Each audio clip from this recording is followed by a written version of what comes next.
ദേവയാനി അങ്ങനെ സത്യങ്ങളെല്ലാം അറിയുന്നുണ്ട്. മുത്തശ്ശനും മുത്തശ്ശിയും ദേവയാനിയോട് കാര്യങ്ങളെല്ലാം പറയുന്നു. നയനയാണ് നിനക്ക് ലിവർ തന്നത്, നിന്റെ ജീവൻ രക്ഷിച്ചത് നയനയാണ്. എന്താ നിങ്ങളീ പറയുന്നത്? ഒരിക്കലുമല്ല, ഞാനത് വിശ്വസിക്കില്ല. വിശ്വസിച്ചേ പറ്റൂ.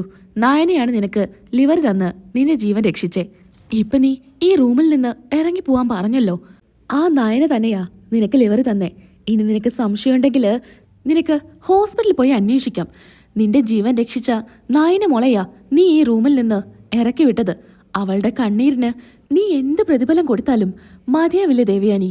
ഇനി നീ ആ കുട്ടിയെ കരയിക്കരുത്. എനിക്കത് മാത്രമേ പറയാനുള്ളൂ. എല്ലാ കാര്യങ്ങളും നിന്റെ അടുത്ത് തുറന്നു പറയണമെന്ന് എനിക്ക് തോന്നി. അതുകൊണ്ട് തന്നെയാ അവളെ കൂട്ടി വരാനായിട്ട് ആദർശിനോട് ഞാൻ പറഞ്ഞത്.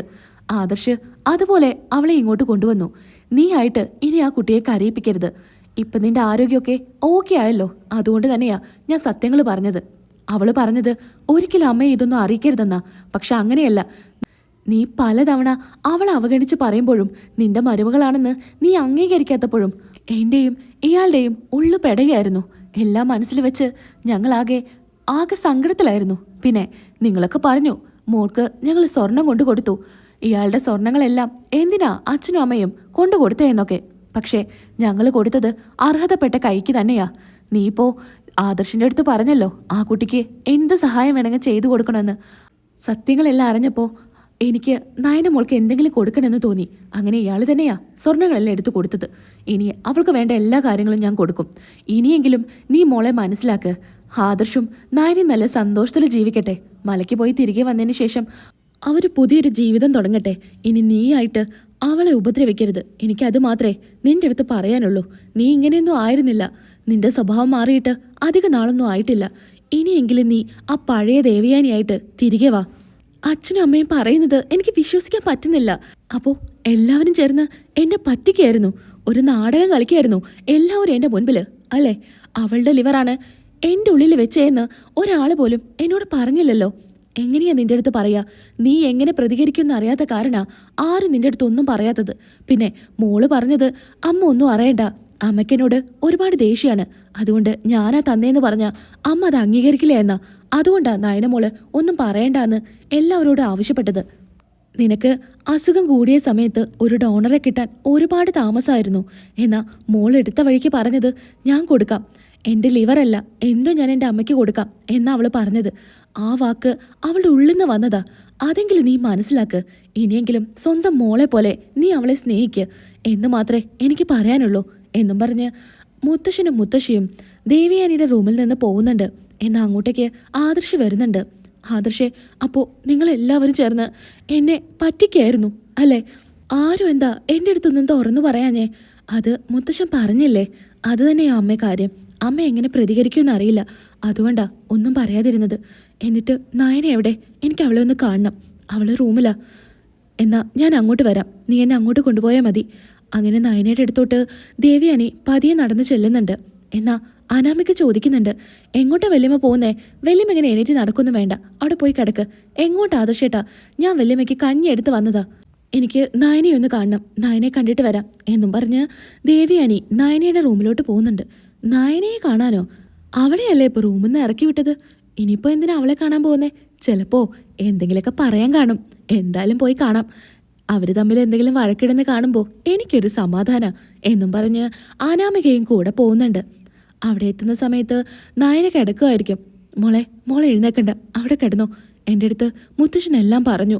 മോളെ ഞാൻ ഒരുപാട് തെറ്റിദ്ധരിച്ചു. എൻ്റെ ജീവൻ രക്ഷിച്ച ആ കുട്ടിയെ കാണണമെന്ന് എനിക്ക് ഒരുപാട് ആഗ്രഹമായിരുന്നു. ആദർശനോടും ജയേട്ടനോടൊക്കെ ഞാൻ പലതവണ പറഞ്ഞിട്ടുണ്ട് ആ കുട്ടിയെ എനിക്കൊന്ന് കാണിച്ചു തരണമെന്ന്. എന്നാ എൻ്റെ കൺമുന്നിൽ വന്ന് നിന്നിട്ടും എനിക്കൊന്നും മനസ്സിലായില്ലല്ലോ മോളാണ് എനിക്ക് ലിവർ തന്നേന്ന്. സ്വന്തം മക്കൾ പോലും ഇങ്ങനൊരു കാര്യം ചെയ്യാൻ മടിക്കുന്ന കാലായത്. എന്നാ മോളെയും മോളുടെ വീട്ടുകാരെയും എത്ര ഞാൻ അപമാനിച്ചിട്ടുണ്ട്. മോളെ ഉപദ്രവിച്ചതിന് ഒരു കണക്കുമില്ല. എന്നിട്ടും മോളെന്നെ സഹായിച്ചില്ലേ? മോളുടെ ആ നല്ല മനസ്സ് എങ്ങനെയാ ഞാൻ കാണാതെ പോവാ? എൻ്റെ മനസ്സിലിനി എന്തൊക്കെ ദേഷ്യമുണ്ടെങ്കിലും ഇതറിഞ്ഞപ്പോൾ ആ ദേഷ്യമൊക്കെ പോയി. ആദർശും മോളുടെ മുത്തശ്ശനും മുത്തശ്ശിയും ജയേട്ടനും ഒക്കെ മോളെക്കുറിച്ച് പറയുമ്പോഴും ഞാൻ പറയാറുള്ളത് എനിക്ക് അവളെക്കുറിച്ച് കേൾക്കണ്ട, അവളെക്കുറിച്ച് കേട്ടാ എൻ്റെ രോഗം മൂർച്ഛിക്കുമെന്നാ. എന്നാ അതൊക്കെ ഓർക്കുമ്പോൾ എനിക്കിപ്പോൾ ഒരുപാട് സങ്കടമാവുന്നുണ്ട് മോളെ. അമ്മ ഇങ്ങനെ കരയല്ലേ? മോളെ, മോൾ എന്നോട് ക്ഷമിക്കണം. അമ്മ എന്നോട് ക്ഷമ ചോദിക്കേ. എന്താ അമ്മേ, അമ്മ എന്നോട് ക്ഷമ ചോദിക്കരുത്. ഞാൻ എൻ്റെ സ്വന്തം അമ്മയെ പോലെ തന്നെയാ അമ്മയെ കണ്ടിരിക്കുന്നത്. അതുകൊണ്ട് അമ്മ എന്നോട് ക്ഷമയൊന്നും ചോദിക്കണ്ട. പിന്നെ എൻ്റെ അമ്മയ്ക്ക് എന്തെങ്കിലും സംഭവിച്ചു കഴിഞ്ഞാൽ ഞാൻ സഹായിക്കില്ലേ, അതുപോലെ തന്നെയാ ഞാനും അമ്മയെ സഹായിച്ചത്. ഇതൊക്കെ കേട്ട് ഞെട്ടലോടുകൂടി അനാമിക നിൽക്കുന്നുണ്ട്. അപ്പോൾ ഇവളാണോ വല്യമ്മയ്ക്ക് ലിവർ കൊടുത്തേ? ഓ, കഴിഞ്ഞു, എൻ്റെ കാര്യത്തിൽ തീരുമാനമായി എന്ന് അനാമിക പറയുന്നുണ്ട്. ഇവൾക്ക് വേറൊരു പണിയുമില്ലേ, ഇവളൊരു ലിവർ കൊടുക്കല്. മറ്റുള്ളവർക്ക് ആകെക്കൂടെ ഒരു ആശ്രയമുള്ളത് വല്യമ്മയാ, ഇനിയിപ്പോൾ അതും പോയി എന്നൊക്കെ പറഞ്ഞ് അനാമിക ദേഷ്യത്തോടു കൂടി അവിടെ നിന്ന് പോകുന്നുണ്ട്. അങ്ങോട്ടേക്ക് ജയനും മുത്തശ്ശിയും മുത്തശ്ശനും ഒക്കെ വരുന്നുണ്ട്. ജയനും മുത്തശ്ശനും മുത്തശ്ശിയൊക്കെ പറയുന്നുണ്ട്, ഈ കാഴ്ച കാണാനാ ഞങ്ങൾ എല്ലാവരും ആഗ്രഹിച്ചത്.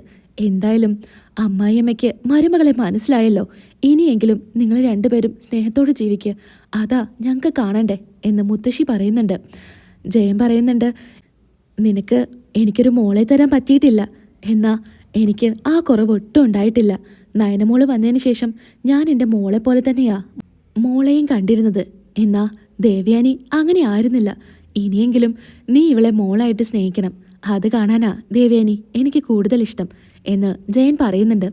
ആ ജയേട്ടാ, എനിക്കിനി ഇവള് മരുമകളല്ല, മോള് തന്നെയാ. ഇനി ഞാൻ എൻ്റെ മോളെ സ്നേഹിച്ചില്ലെങ്കിൽ ദൈവം പോലും എന്നോട് പൊറുക്കില്ല ജയേട്ടാ. ഇപ്പോഴാ നയനയുടെ മുഖത്ത് ഒരു തെളിച്ചം വന്നത് എന്ന് ആദർശ് പറയുന്നുണ്ട്. അങ്ങനെ പിന്നീട് കാണിക്കുന്നത് ദേഷ്യത്തോടു കൂടി അനാമിക നിൽക്കാണ്. അങ്ങനെ അമ്മയ്ക്ക് വിളിക്കുന്നുണ്ട്. അമ്മയാണെങ്കിൽ ഫോൺ എടുക്കുന്നില്ല. ഈ അമ്മ എന്താ ഫോൺ എടുക്കാത്തെ? എന്തെങ്കിലും ഒരു ആവശ്യത്തിന് വിളിച്ചാ രണ്ടുപേരും ഫോൺ എടുക്കില്ല. അച്ഛനും അമ്മയും മാറി മാറി വിളിക്കുന്നുണ്ട്, രണ്ടുപേരും ഫോൺ എടുക്കുന്നില്ല. അങ്ങനെ പിന്നീട് ഇങ്ങോട്ട് വിളിക്കുന്നുണ്ട് രേവതി. മോള് വിളിച്ചിരുന്നോ? ഞാൻ എത്ര തവണ വിളിച്ചു, അതിൽ കാണുന്നില്ല ഞാൻ എത്ര തവണ വിളിച്ചെന്ന്. എന്നിട്ട് എന്താ ഫോൺ എടുക്കാത്തെ? മോളെ, ഞാൻ കുറച്ച് തിരക്കായിരുന്നു, അമ്മ അടുക്കളയിലായിരുന്നു, അതുകൊണ്ടാ കേട്ടില്ല. എന്താ മോളെ, എന്തെങ്കിലും കാര്യമുണ്ടോ? അവിടെ പുതിയതായിട്ട് എന്തെങ്കിലും വിശേഷം നടന്നോ? ദേവയാനി ചേച്ചി വന്നിട്ട് പുതിയ വല്ല തീരുമാനം എടുത്തോ? എന്തെടുക്കാനാ? ആ നയന വന്നിട്ടുണ്ട്. നയനയോ? നയന തിരികെ അങ്ങോട്ട് വന്നോ? അങ്ങോട്ട് വന്നു. എന്നിട്ട് വല്യമ്മ റൂമിൽ നിന്ന് ഇറങ്ങി പോവാൻ വേണ്ടി പറഞ്ഞു. അതെന്തായാലും നന്നായി. ഇനിയിപ്പോൾ വല്യമ്മ നോക്കിക്കോളും, മോള് പേടിക്കണ്ട. വല്യമ്മ ഇപ്പോൾ അവളെ മടിയിലെടുത്ത് വെച്ചിരിക്കുക. എന്താ മോളെ? ആ അമ്മേ, അവളാണത്രേ ലിവർ കൊടുത്തത്. ലിവർ കൊടുത്തത് അവളാണെന്നോ? അവള് തന്നെ. നമ്മൾ സംശയിച്ച പോലെ തന്നെയാ കാര്യങ്ങൾ. അവള് തന്നെയാ വല്യമ്മയ്ക്ക് ലിവർ കൊടുത്തേ. ഇനിയിപ്പോൾ ആ സെന്റിമെന്റ്സും പിടിച്ച് വല്യമ്മയുടെ മനസ്സിൽ കയറിക്കൂടും. ഇനി എൻ്റെ സ്ഥാനം ഈ അനന്തപുരി വീടിൻ്റെ പടിക്ക് പുറത്തായിരിക്കും. ആകെക്കൂടെ എനിക്കൊരു ആശ്രയം ഉണ്ടായിരുന്നത് വല്യമ്മയാ, ഇനിയിപ്പോ അതും പോയി. മോളെ, ഇതിപ്പോ നമ്മൾ വിചാരിച്ചേക്കാ മേലെയാണല്ലോ അവൾ ഓരോ കാര്യങ്ങളും ചെയ്യുന്നത്. അപ്പോ ഇതൊക്കെ അറിഞ്ഞിട്ടായിരിക്കും മുത്തശ്ശനും മുത്തശ്ശിയും 100 പവൻ കൊണ്ട് കൊടുത്തത്. അപ്പൊ 100 പവൻ കൊടുത്തതിൽ അതിശയൊന്നുമില്ല. ഇനിയിപ്പോ എല്ലാവരും ചേർന്ന് അവളെ ആട്ടുതൊട്ടിലിട്ട് ആട്ടുമല്ലോ. എന്തൊക്കെയാ ഇനി അവൾക്ക് കൊടുക്കാൻ പോകുന്നതെന്ന് ദൈവത്തിന് മാത്രമേ അറിയൂ.